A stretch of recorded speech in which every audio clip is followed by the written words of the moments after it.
Hello, this is AJ Hoge.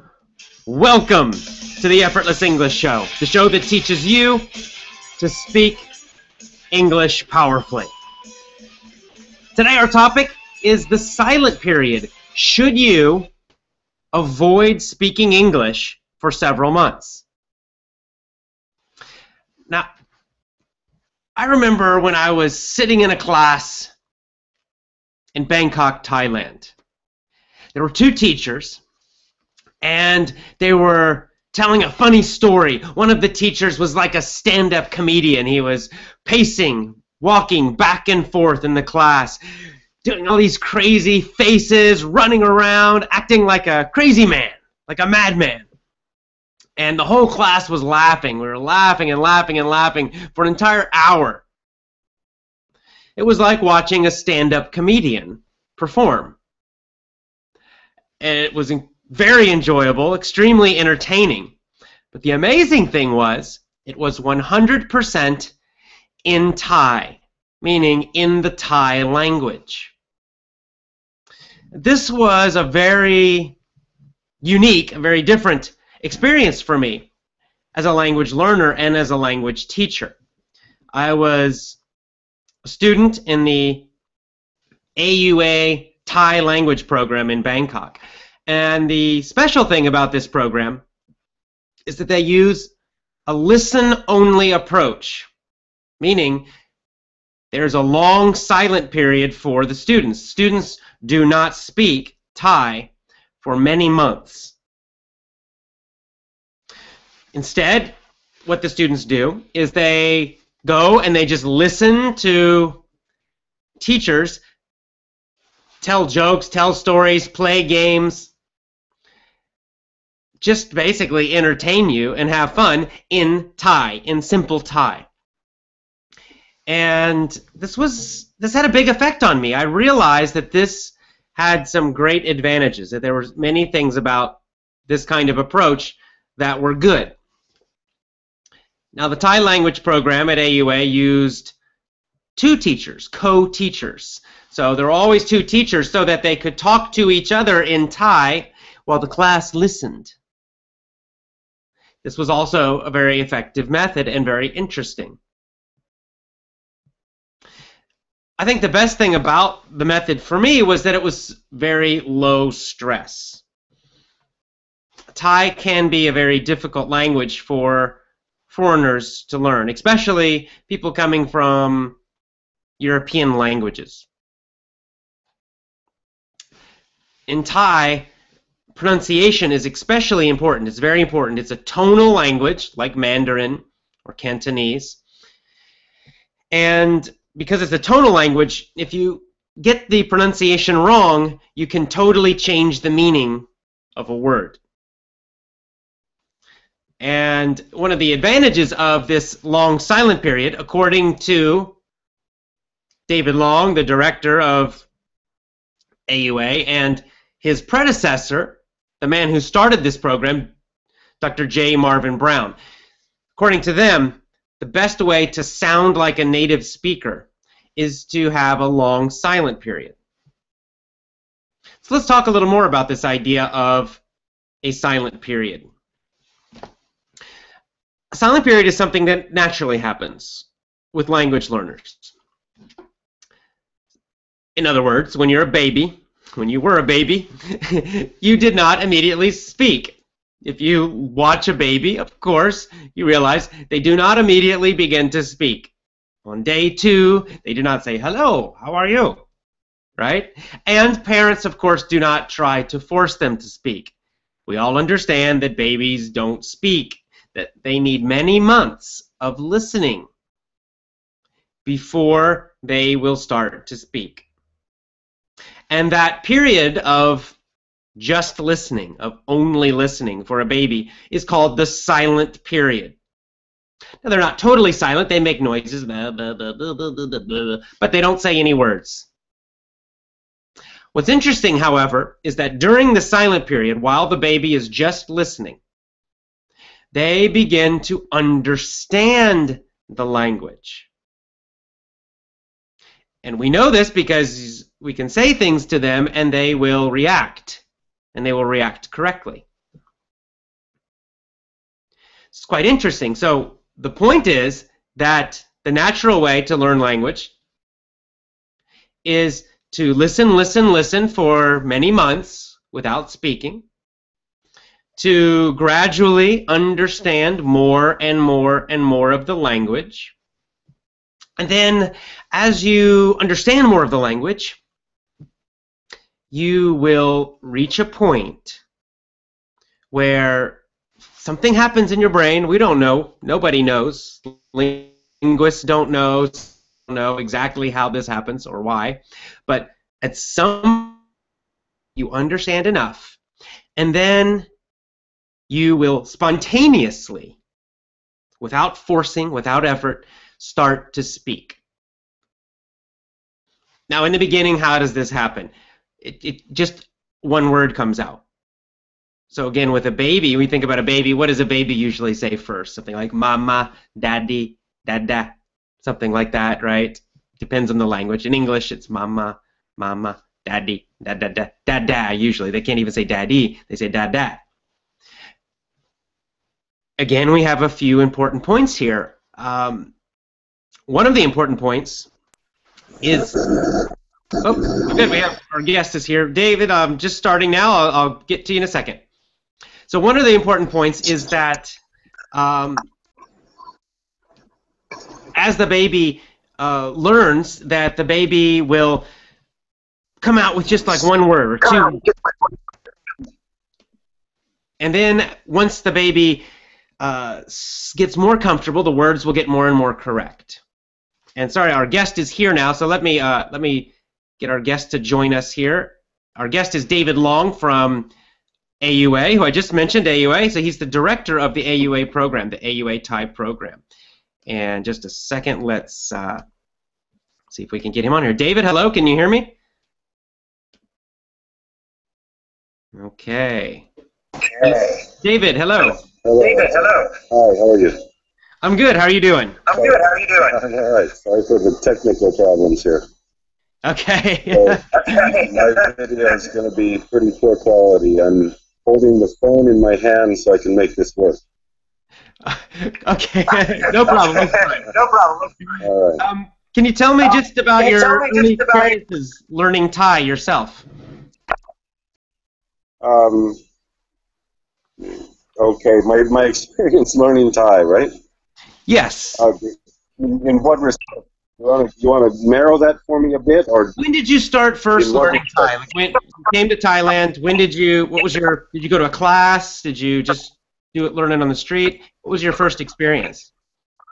Okay, right. So yeah, when I moved to Bangkok, I guess I knew that I needed to do something, and so I looked around for a school, anything that would be different from my experience studying languages before. I did. Oh, and we unfortunately just lost our connection. So David is in Bangkok right now, and he's having some difficulty with his connection. So sorry about that. We'll see if he connects back, we'll talk to him some more. So I was asking him about his early experiences with Thai because he learned with this system. He learned with a very long silent period.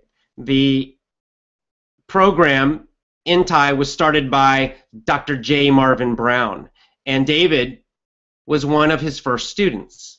So David first learned using the method, using a listen-only approach. We'll ask him how long his silent period was, but I believe it was 6 to 12 months where he only listened to Thai and did not speak it at all. Interesting. And then later, David, when Dr. J. Marvin Brown died, David Long, our guest, took over, and he became the director of the program. So let's see if we can get him to get this to work, and hopefully he'll be back with us. But in the meantime, let me just continue about this idea of the silent period. So the silent period is a natural phenomenon. It's something that happens naturally. And again, an important point, I was talking about babies. When babies first start to speak, they're not perfect, of course. So even though they might say dada, which is not a correct English word, everybody knows they're trying to say daddy or dad. And so the parents become very happy. Yay, they said daddy, dada. And everyone gets really happy, and so the baby's happy.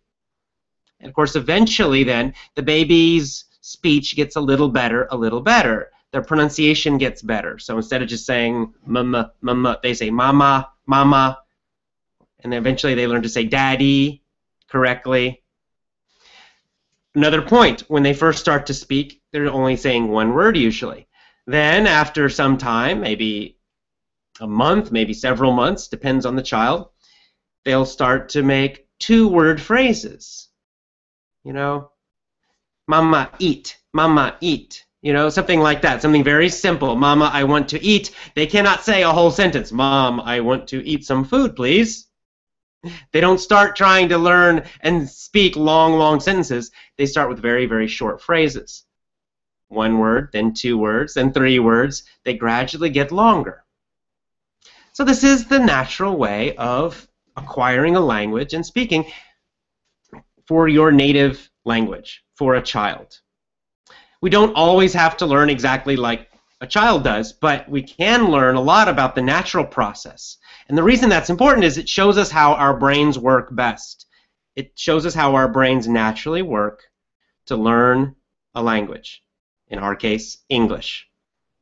That's important. Very important. So the question then is, could this method of having a long silent period help us?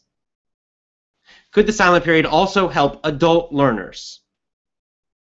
What can we learn from babies that we can use as adults? Now, as adults, we have many advantages, in fact. Our memory's better. We have many more life experiences, so it's easier for us to learn new words faster. An adult can learn new vocabulary much more quickly than a child, and can learn a language much more quickly than a child. There's an idea that children are always better at language, but that's not quite true. What children are especially good at is pronunciation and natural grammar. That they learn very well. And they also learn just the natural phrases. They learn how to very naturally and effortlessly use vocabulary in a correct way. So we have some advantages as adults, but we also have some weaknesses, and we can learn from the children by, learning from what they do. We've got David coming back here. Let's see if we can get him to work. David, hello, are you there? Hi, can you hear me all right? I can hear you, yes. We can just do this on audio, I guess. Okay, well, we might need to. I think there's some connectivity problems here. Okay, no worries, no worries. Yeah, okay, so do you want me to take up where I got cut off there? Yes, please, go ahead. Yeah, tell us about how you learned the Thai language yourself. Yeah. So when I arrived in Bangkok, I knew I didn't want to be illiterate. I knew that I wanted to be able to understand what was going on around me. And I knew that my experiences previously in language classes of all kinds, everything from English classes to Spanish to Greek, I knew that I didn't enjoy those type classes. So I just looked around for anything different. And I came across the AUA program, the Thai program at AUA, and it was definitely different. And so what they said to do, and you need to know, I guess, that in those days I had no real interest in language learning, language study outside of the fact that I wanted to do well in learning Thai. And so what they were testing in those days was the idea that as an adult I could do what the child does. And so I said, well, what's that? And they said, well, just sit back, let us entertain you, and listen a lot, watch a lot. I said, well, that sounds too easy and too good to be true. But it spoke to something kind of like it made sense to me at one level. And at the other level of, you know, just an educated person, you think, man, you know, is this going to work?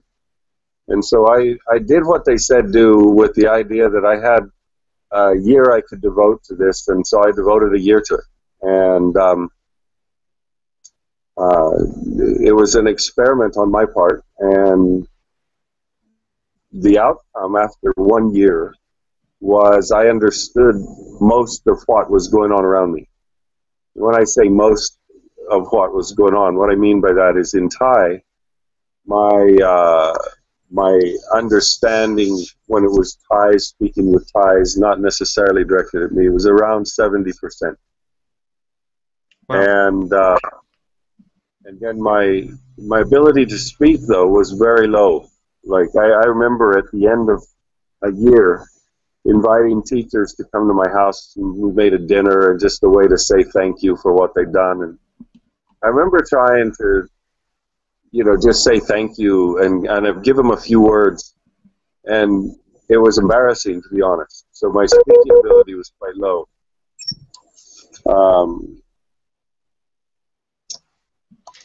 I didn't try to analyze that a whole lot. What made sense to me at that time was that my speaking ability would naturally follow my listening ability. And that was my experience. And within a year and a half after that, so a total of about 2.5 years, I felt I could say anything that I needed to or wanted to. And after about 5 years of just living here using the language, I found that I met few people whose ability was few foreigners whose ability could out-express me, you know, in a sort of a natural way. I meet a lot of people who are educated in Thai language beyond myself, so I'm not a Thai scholar by any means. Yeah. And so you had so this, and if you could talk a little more, you know, you're famous, AUA's famous, and ALG's famous for this silent period, this emphasis on listening. So you had a year, and at the end of a year, you know, you were just starting to speak, basically. What was that like as a student? Well, I guess what made sense to me as a student, and I know that you know, it's very deeply ingrained kind of for most people that to be able to learn a language, what you've got to do is work at speaking. But I wanted to be an effective speaker, but I also understood it at sort of a more human level. If I couldn't understand what people were saying to me, then there was no real reason they would listen to me either. I wasn't trying to give up and give speeches to people who were just listening. I wanted interaction and conversation. If I couldn't understand what people were saying, then what was the point in them listening to me anyway? And so for me, it was not a question so much of do I need to try to say something, as much as you know, when I do say something, I think it's equally as important, or maybe more so, to understand them first. So, you know, from the standpoint of, first of all, I'm, in my own mind, not a very good language student based on past experience. And then secondly, this was pretty much the only alternative. There wasn't many options out there. All the other schools were doing a very traditional kind of practice, test, you know, repeat after me kind of thing, and I wasn't interested in that. So, you know, it wasn't very hard to convince myself that, you know, I didn't know would this work, but it made sense, and so I just did it. They said don't talk, so I didn't. You know, there's always this temptation, I think, for people to want to show off a bit, you know, and show people that you can say something, and that's not as strong of a motive for me as it is for many. But, you know, I guess the other side of that, too, I'm not easily embarrassed by saying the wrong thing. So I didn't have a problem getting out there and using what I had when I had it. But the real, and you may want to get into this in more detail later, I don't know, but the real kind of issue surrounding that is that, without kind of a strong sense that this is going to work, it'd be very frustrating for people. So what I had was a strong sense that, it works for kids. Why wouldn't it work for me? Right. So you had that certainty from the beginning that yeah, I believe this is going to work. So you were able to, stay patient. And I would guess that that's a big problem. Is just having the patience, right? I suppose that's true as well. But I've never found any program where you didn't need to be very patient. Good point. I had in those days, I had a friend who studied in a parallel time frame as mine, and he was studying in a traditional way. And so as we went through, it was interesting to compare notes with him. And he was always, out of school into homework and preparing for the next test. I was out of school and I was doing anything else besides think about learning Thai. And he was spending 4 hours in class where I was spending more like 7. Then he'd go home and study for a few hours, prepare for the test.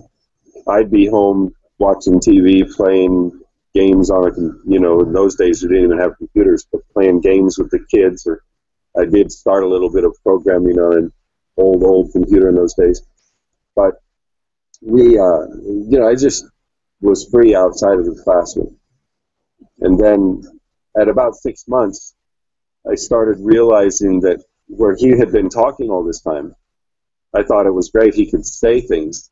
I started listening to what he was saying, and I realized that he was missing what people were saying back to him. And so our interactions would often be, I was his ears, and he was my mouth. Then after about a year, it got very difficult to listen to him because he was generally hearing what he already knew, which wasn't at all what the people were often saying. And that was true with everything from pronunciation to the meaning of words and vocabulary to the way it was, intended is sometimes completely wrong. And it was often difficult to just let that go and let him, go ahead and say. He was quite eager to speak, of course. And I really noticed that about 2 years period after we'd been here, about 2 years, that in all respects my ability had surpassed his. And he had hit that plateau of seeming inability to go beyond whatever level he was at after he'd been here about 5 years. And my experience from the beginning until now is my Thai just continually improves. So your friend, he went the traditional route, and it seemed, at least probably to outsiders, that in the beginning he seemed to be doing better just because he was speaking, but you understood more. But then, as you said, as time went on, your ability passed his. I know that, again, the AOA is famous for a silent period. I mean, that's the thing that people love to focus on. I mean, there are lots of things going on in your program, but that's the one that everyone, oh my God, people don't talk.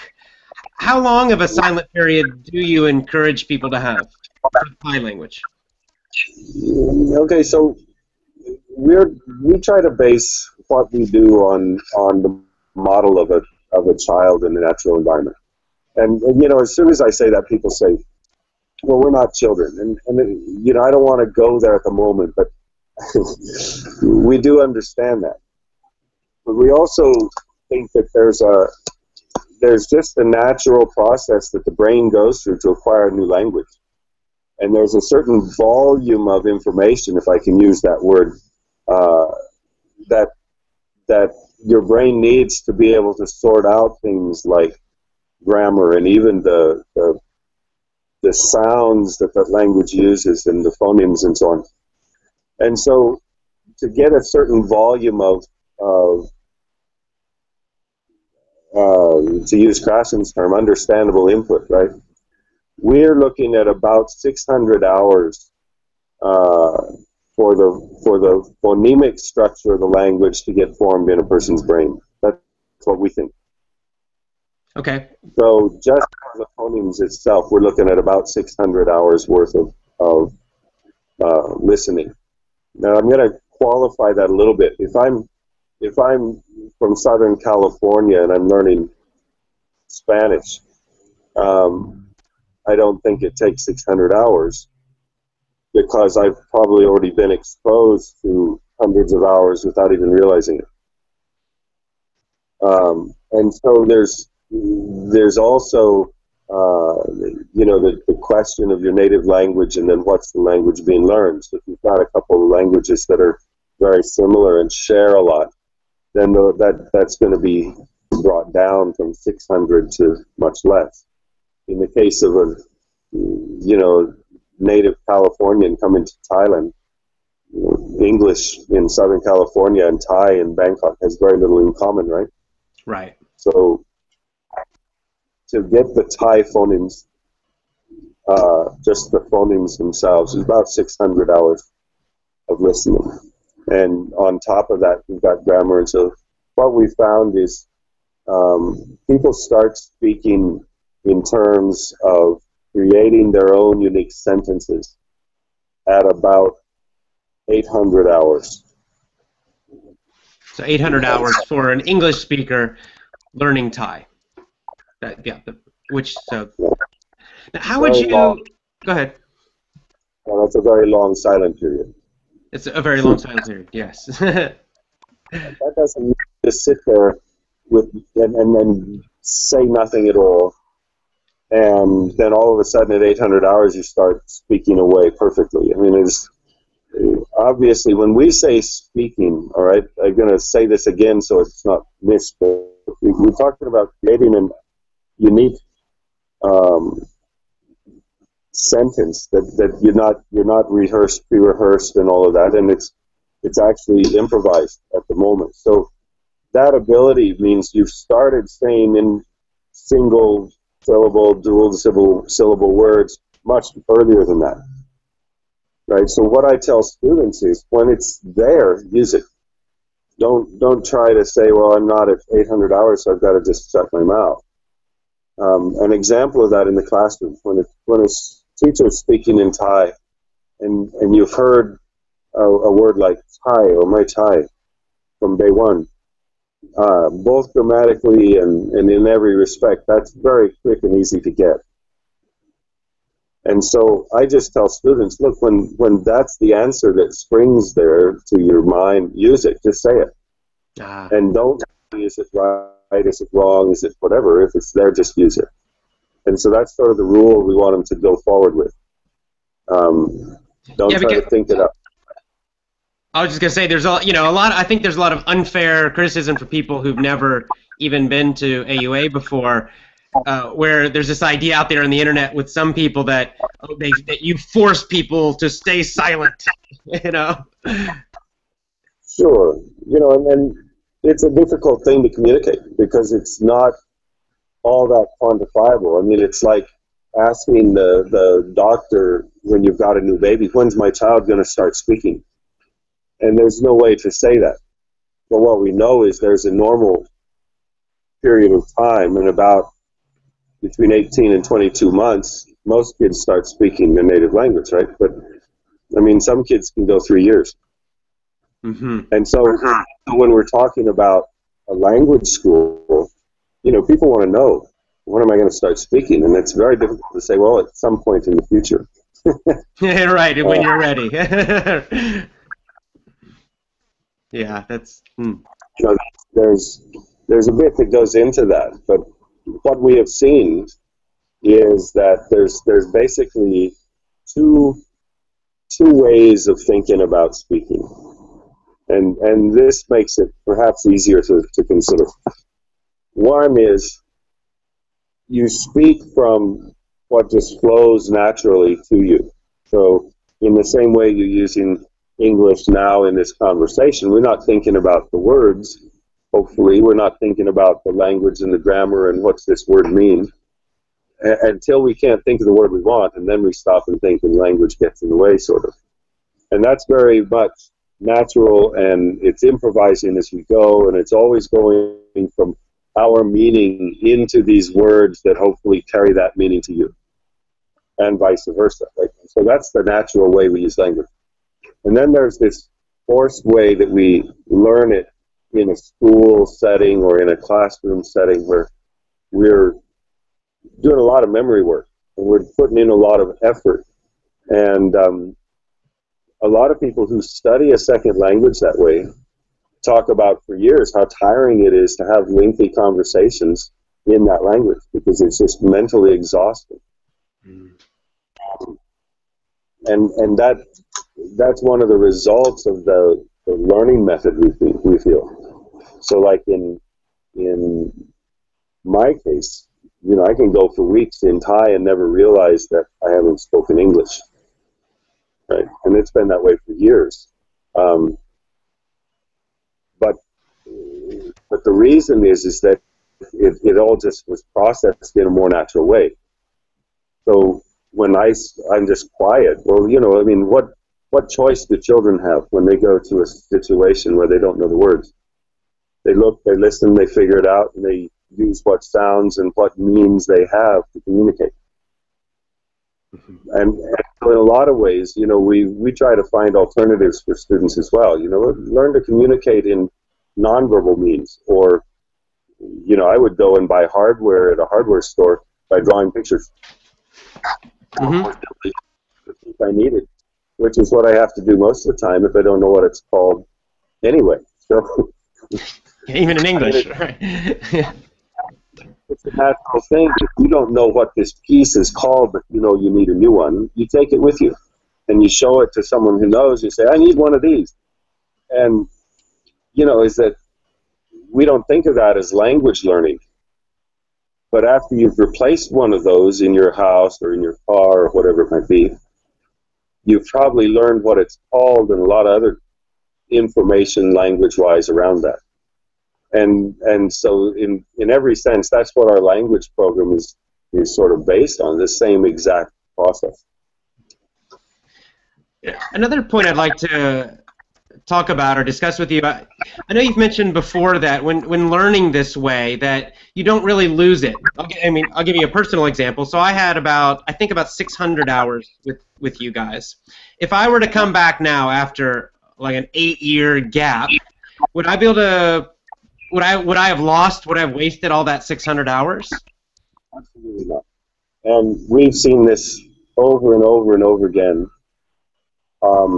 What you'd find is that for the first few hours, you'd probably feel almost a bit rusty, perhaps.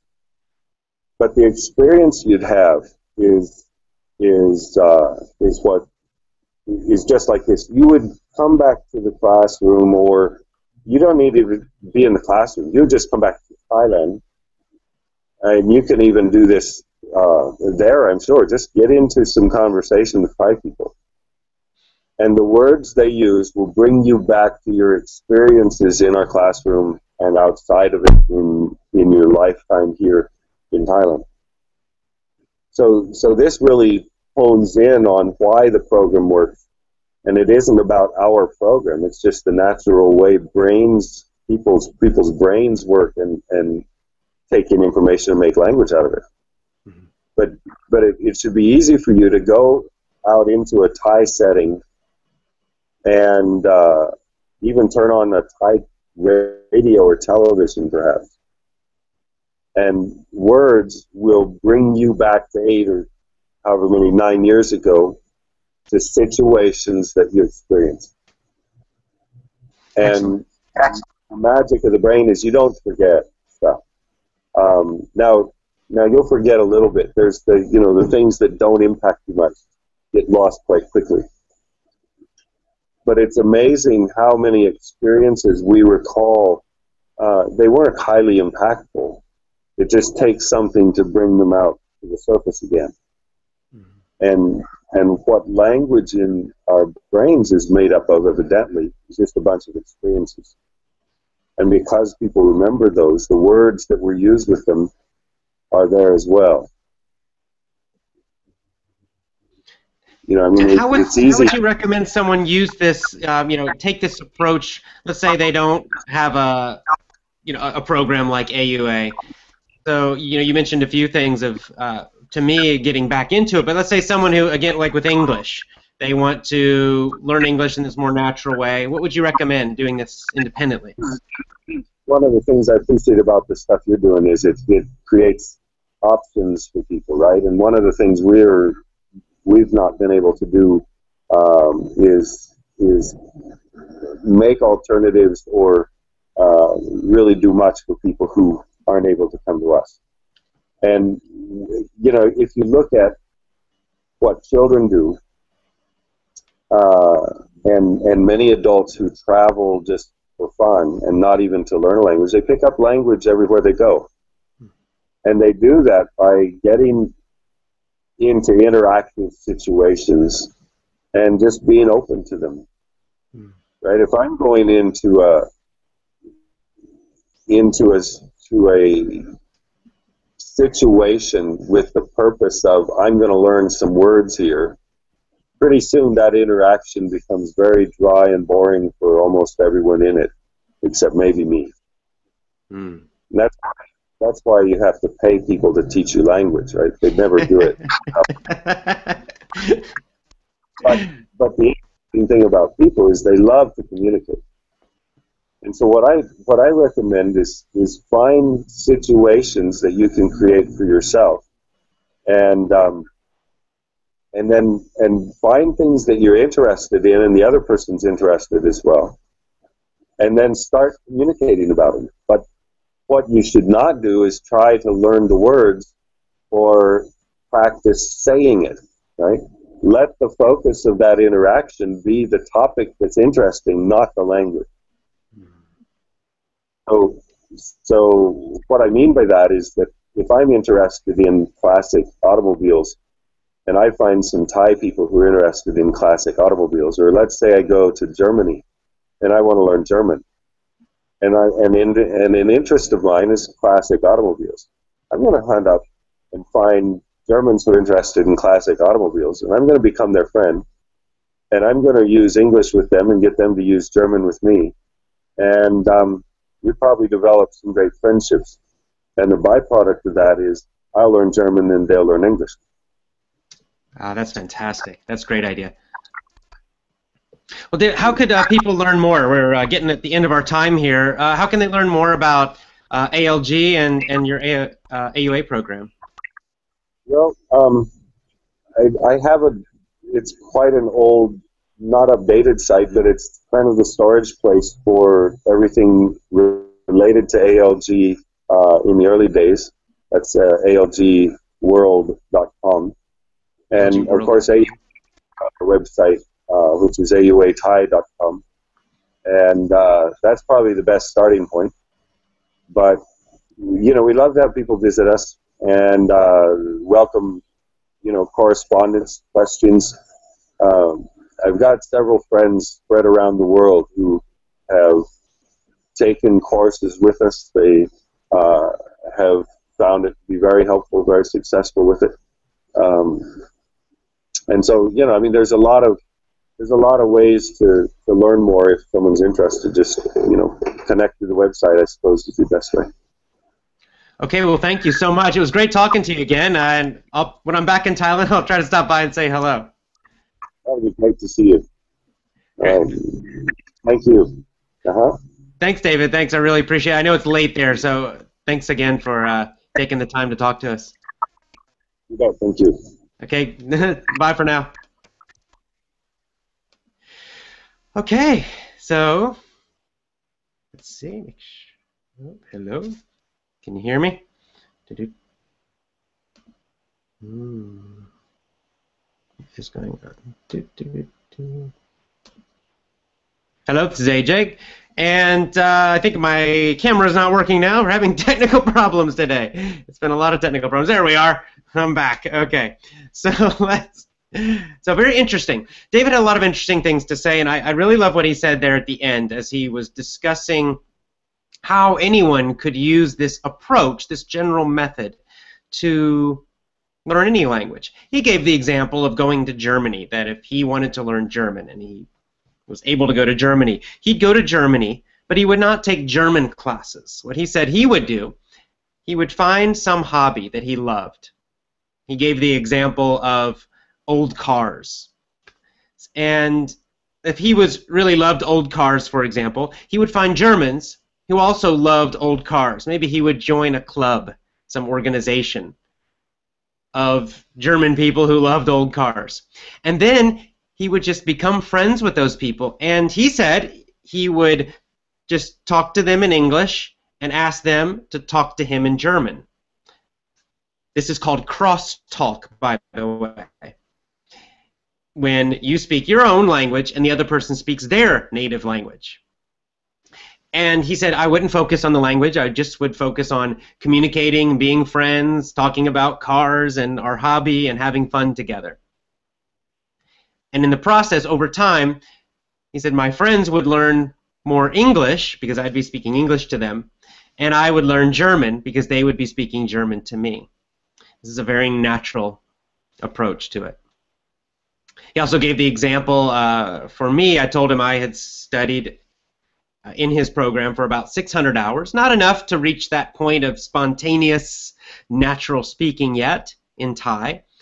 But he told me that I would not lose all those 600 hours, and that if I wanted to get my Thai understanding back up very quickly, I just need to put myself into an interesting Thai situation, chatting with Thai people or communicating with Thai people or even watching Thai videos or going to Thailand, of course. And that by doing that, then the Thai that I already know would quickly come back to me. Quite interesting. And what I really love about the ALG approach and that program they have in Thailand is that it's so different than the normal, boring textbook approach. It's a very natural approach, and it's an approach that's focused on communication. As David said, focus on the communication. Focus on having real communication with people as best you can. If you have to use drawings, then draw. Use your body. But just connect with people and don't worry about the pieces of the language, memorizing words and all of that. So very good points. It's a great topic. It's a super interesting program. If you ever go to Bangkok, Thailand, stop by and check out a class. I think it would be, even if you just go for a few classes, I think it would be an interesting experience to try it in a language that you probably don't know, Thai. All right, let's go. It's time for Twitter questions. This is where I answer your questions on Twitter. Twitter.com/AJHOGE. That's my Twitter account. Let's see what we got here on Twitter. Our first question, interesting, is how long should the silent period be? How long should the silent period be? Well, David talked about this as one of the challenges of his program because he said there's not an exact amount of time. You can't say it must be exactly 6 months. He gave some general guidelines, but it depends on the language. It depends on your language, and it depends on the language you're learning. How close are those languages together? If they're very close together, the silent period is shorter. He gave the example of an American living in Southern California, maybe Los Angeles, learning Spanish. That person would need a fairly short silent period in Spanish. Why? Well, first, because English and Spanish are close. They're close languages. There's a lot of shared vocabulary. The grammar is fairly similar. For an English speaker, Spanish pronunciation is not horribly difficult. It's fairly simple. And it uses the same alphabet for reading. So for all of these reasons, Spanish would be much easier for an English learner to use, and therefore the silent period would be much shorter. Also, if a person was living in Southern California, there are many Spanish speakers in Southern California, and you naturally hear Spanish just living in that area. So you already have some listening. You don't realize it, but you do. But on the other hand, an American learning Thai would need a much longer silent period, because the Thai and English language are very far apart. There's not a lot of shared grammar or vocabulary. Pronunciation is extremely different. So it depends. It also depends, as he said, on each individual person, just like with children. All children do not begin speaking at exactly the same time. Some of them might need, 6 months, they start speaking a little bit. Some it might be a year and a half. So it really depends on the individual child, too. And it depends on, and it's the same with adults, so everyone's a little different. Some will start speaking earlier, some need longer time. And that's what requires patience and a kind of faith to just relax and enjoy the language and let that speaking come. All right, let's go to Twitter. Here we go. Okay, so, this is a good question. Maya Glasher says, you say that we only have to listen to English for a while. This is the silent period. But then you also say in the mini stories that we should answer the questions loudly. Exactly. Yes, I do. That's right. As David was also saying, that even in AUA, in his program, that if you already know some of the simple words, the words you hear every day. He said chai and mai chai, which means yes and no in Thai. He's like, you hear those so often. If you hear those and it naturally comes into your head, he says, go ahead, say those words. So when he talks about speaking, he's talking about longer, spontaneous sentences that are natural. They're not something you memorize. You just put them together in your head naturally, and they come out effortlessly. That's what he means by speaking. So even during the silent period, you may be saying a few little simple words. Also, with effortless English, most of you are probably not a total beginner. You probably already have many, many, many hours of English listening. So you may not need a silent period. Depends on your level, depends on how much time you have listening to English. So I personally am not telling you you must have a silent period right now. It may be beneficial to you, and that's something that we can maybe discuss in a future show. So good question, though. So yes, go ahead and shout those answers, because the mini-story answers are simple. They're 1 or 2 words, very, very short. So even for someone who is just starting, who wants to be in a silent period, it's fine to shout those answers, because you're just saying yes, no. Those are words that probably you already have automatically. Okay, so let's see. El Maestro says, AJ, the listen-only period works very well. Before I started to use your lessons, I just listened to your podcast for 2 months. Great. See, that's a great example of a silent period and an easy way to do it for you. You could start, it doesn't have to be 600 hours or 800 hours or 1,000 hours. Don't worry about numbers. You might just relax for a while when you're first starting with Effortless English. Just relax, and for a few months, just focus on listening. You could listen to these shows, you could listen to the podcast, and just focus on listening only. And then when you're feeling more relaxed, you can start speaking. It's up to you. There's no hard rule. All right, we're very long today, very over our time period. Some of the technical problems made our show go kind of long today, so I'll take one more question and then we've got to go. Okay, so and El Maestro again says that my silent period was almost 3 years total, and that people often say that my pronunciation is very good. David Long didn't talk about this, but I believe that one of the big advantages of a long silent period is that you will have better pronunciation. By focusing on listening only, or listening mostly, we could say. It's okay to shout a few little words, but mostly focusing on listening, listening, listening.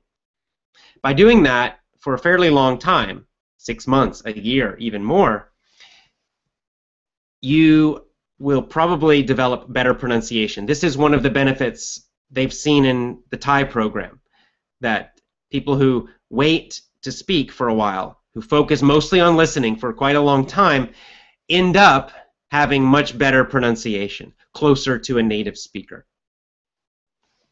All right, so I'll answer some more of your questions just on Twitter, writing them.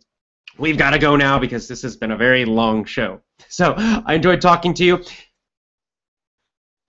Go to effortlessenglishclub.com for my free email course, and I will see you next time.